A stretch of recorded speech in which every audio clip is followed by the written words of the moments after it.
membuka hati. Pembangunan kompleks perumahan di bulan. Manusia-manusia robot banyak diciptakan. Bahkan pada tahun 2091 akan diprediksi bahwa penggunaan teknologi akan digunakan dalam praktik ibadah keagamaan. Sungguh begitu dahsyat perkembangan teknologi yang akan kita rasakan. Hadirin, ibarat dua mata pisau. Perkembangan teknologi merupakan dampak yang sangat luar biasa dan sekaligus memberikan ancaman bagi praktik ibadah keagamaan. Perkembangan teknologi informasi yang telah mengantarkan kita pada era di mana dakwah semakin tersebar luas tak terbatas, dari tingkat lokal hingga internasional, Dari nyata hingga dunia maya. Dari yang mendengarkan puluhan hingga jutaan. Bahkan hadirin, kajian yang menggunakan kitab-kitab kuning dan tebal hingga kitab berbasis digital.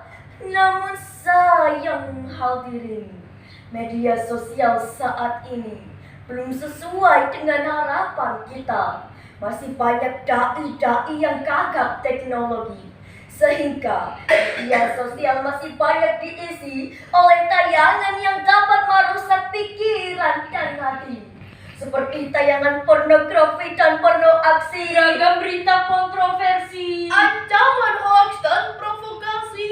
bahkan media sosial menjadi sarana penyebaran ideologi yang dapat merubah jati diri generasi muda bangsa ini. Jika ini terus dibiarkan hadirin, maka generasi muslim yang akan datang akan semakin terdegradasi. Mengingat betapa pentingnya hal ini, pada kesempatan Musabakoh Syarihul Quran ini, kami akan menyampaikan judul syarahan Transformasi dakwah di era digital. Itulah judul syarahan yang akan kami bawakan dengan landasan Al-Quran Surah An-Nahl ayat 125. A'udzu billahi minasyaitonir rajim.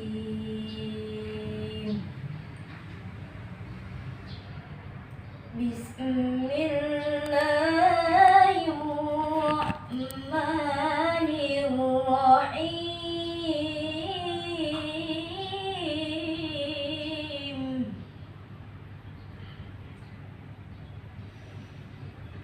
Ud'u ila sabili rabbika bil hikmati wal mau'izatil hasanati wajadilhum billati hiya ahsan.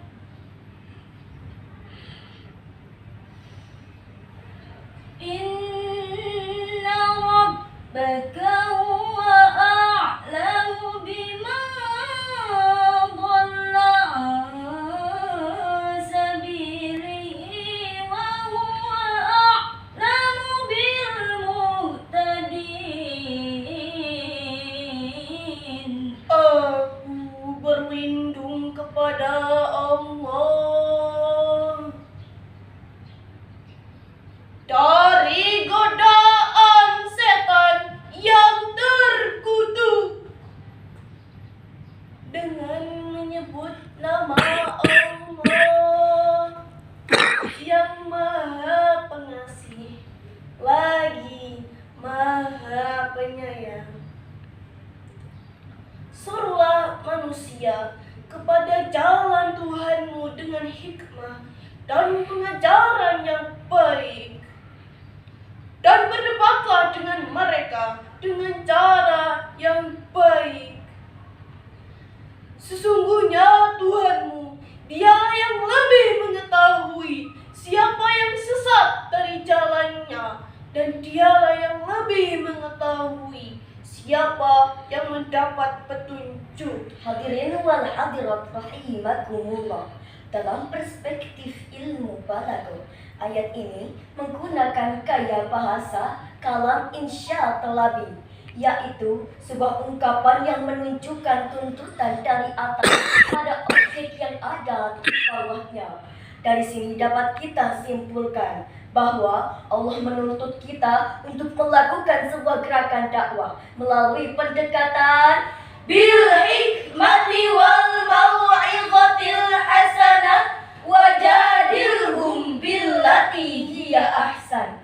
Imam As-Sa'adi dalam kitabnya yang berjudul Taisirul Karimir Rahman fi Tafsir Kalamil Mannan juz 15 halaman 252 menjelaskan bahwa yang dimaksud dengan al-hikmah adalah kullu ahadin ala asbihalim wa fahmihi wa qawlihi wa qi'adi. Setiap orang harus didakwahi sesuai dengan keadaan, pemahaman, sambutan serta ketaatannya. Pandangan ini menunjukkan bahwa dakwah bersifat dinamis, artinya menyesuaikan dengan keadaan dari objek pada dakwahnya. Ibarat seorang dokter, seorang dai, seorang dokter harus mengetahui keadaan pasiennya sehingga ia dengan tepat menentukan jenis-jenis obat dan dosisnya. Demikianlah ilustrasi prinsip dakwah oleh Imam Al-Qahtani dalam kitabnya yang berjudul Al-Hikmatu Ilallahi Ta'ala halaman 188. Dakwah dengan hikmah adalah dakwah yang didasari dengan ilmu pengetahuan sebagai landasan. Demikian pula dakwah para wali songo. Prinsip dakwah yang dipegang adalah menang tanpa tanding, lurung tanpa bala, yang melahirkan sebuah terobosan dakwah melalui pegelaran wayang sehingga yang menonton tenang, Senang, tertawa riang, tidak uring-uringan, bisa sambil makan, pulangnya kenyang, tidak menimbulkan perpecahan, perkelahian, apalagi peperangan. Dan dahsyatnya hadirin, setelah pulang banyak di antara mereka yang memeluk agama Islam. Dengan demikian, dakwah tumpil hikmah mendorong adanya transformasi dakwah di era digital dengan menghadirkan konten-konten dakwah yang indah, ramah, menggugah namun tetap berfaedah. Dakwah di era digital harus dibuat dengan unik, asyik, dan menarik sehingga anak-anak yang kecanduan main game lebih memilih mendengarkan tilawah. emak-emak yang biasanya mencari berita artis idaman lebih memilih ketayangan pengajian. anak-anak muda yang asyik mendengarkan lagu lebih memilih menuntut ilmu. Gak mau ketinggalan. Bapak-bapak yang biasanya menonton bola di rumah Lebih memilih mendengarkan ceramah. Sepakat hadirin? Namun sayang hadirin, media sosial saat ini belum sesuai dengan harapan. Masih banyak dai-dai yang gagap teknologi, sehingga media sosial masih banyak diisi oleh tayangan yang dapat merusak pikiran dan hati, seperti tayangan pornografi dan porno aksi, Ragam berita kontroversi, Ancaman hoax dan provokasi. bahkan media sosial menjadi sarana penyebaran ideologi yang dapat merubah jati diri generasi muda bangsa ini.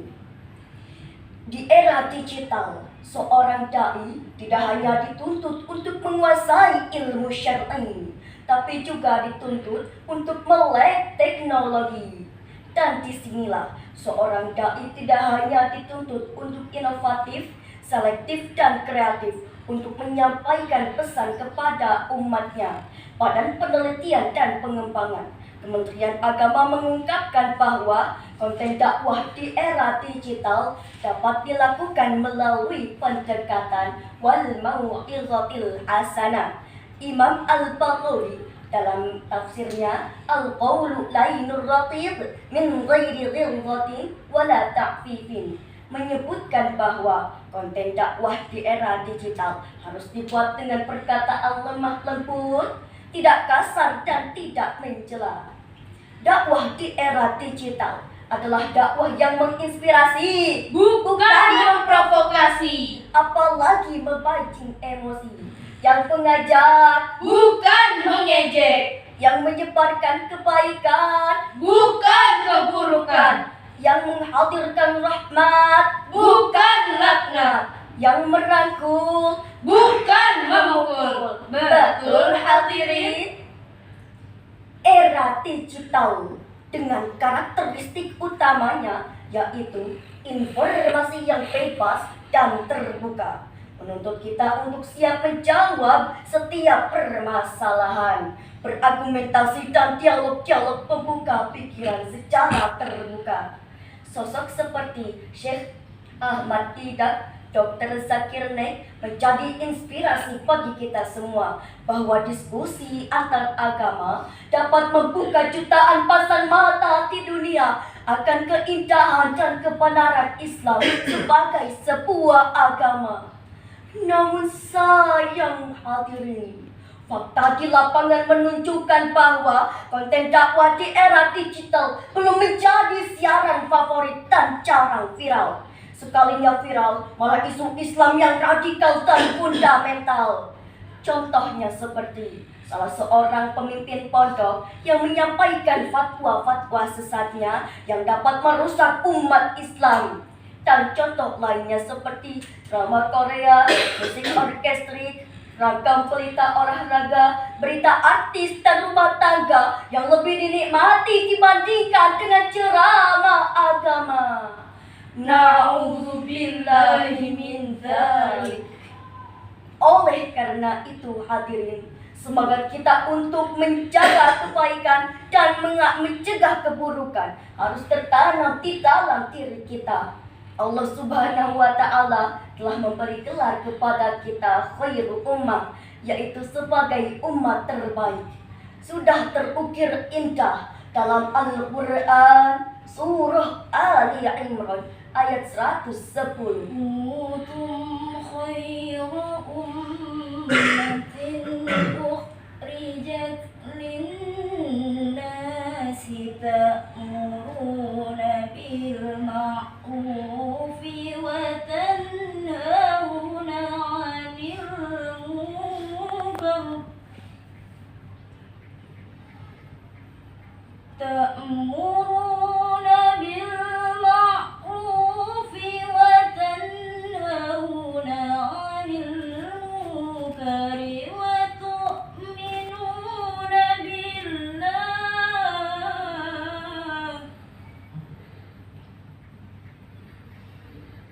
Walau amana ahlul kitabi lakana khairan lahum minhumul mu'minuna wa aktsaruhumul fasiqun. Sadaqallahul azim. Kamu umat Islam adalah umat terbaik yang dilahirkan untuk manusia. Selagi menyuruh berbuat yang ma'ruf dan mencegah dari yang munkar dan menyembah Allah. Seandainya ahlul kitab ada yang beriman, tentulah itu lebih baik bagi mereka. Di antara mereka ada yang beriman, namun kebanyakan dari mereka adalah orang-orang fasik. Maha benar Allah dengan segala firman-Nya. Dewan Hakim yang dirahmati Allah, menurut beberapa ulama tafsir seperti Imam Al-Qurtubi, At-Tabari dan Al-Baghawi, yang dimaksud dengan khair umat adalah kita sebagai umatnya Nabi Muhammad sallallahu alaihi wasallam. Mengapa disebut dengan umat terbaik? Jawabannya adalah karena agama yang telah Allah pilihkan untuk kita dan dakwah kita. Nahnu afdalu minkum wa dinuna khairum mimma tad'unana ilaihi. Ayat ini menjadikan monster bagi kita semua bahwa kita harus siap menjadi orang yang menyebarkan kebaikan, mengisi ruang informasi dengan hal-hal yang baik. Jangan sampai ruang informasi diisi oleh hal-hal yang jauh dari kebenaran. Maka mulai sekaranglah saatnya hadirin kita isi media sosial dengan konten-konten dakwah yang indah dan menggugah. Transformasi dakwah di era digital dilakukan pada 2 bagian. Yang pertama, transformasi dakwah di era tradisional ke era digital. Yang kedua, dari konten dakwah yang monoton menjadi asyik ditonton. Dari narasi yang penuh benci menjadi narasi yang menginspirasi. Dari debat yang menegangkan menjadi debat yang menyenangkan. Dari sini dapat kita simpulkan bahwa transformasi dakwah di era digital adalah dakwah yang menginspirasi dan bukan memprovokasi. Dakwah di era digital harus kita lakukan agar generasi muslim yang akan datang tidak terdegradasi, serta untuk membangun semangat generasi muda berjiwa Qur'ani dan berhati nurani. Oleh karena itu hadirin, Tetap bersama meski pandangan kita berbeda. sebelum kami menutup syarahan ini, kami akan membawakan lagu yang diciptakan oleh Vicky Prasetyo yang berjudul Rungkat, yang telah kami ubah liriknya. Mari kita gunakan teknologi di zaman sekarang. Dakwah di era digital, jangan sampai engkau salah gunakan. Untuk saling menghina, menghakimi, juga membenci. Dakwah di era digital, jangan sampai engkau salah gunakan. Untuk saling menghina, menghakimi, juga membenci. Buah durian burung cendrawasih, sekian dan terima kasih. Jika ada jarum yang patah, jangan disimpan di dalam peti. Jika ada kata yang salah, jangan disimpan di dalam hati. Jika ada sumur di ladang, bolehkah kita ikut mandi?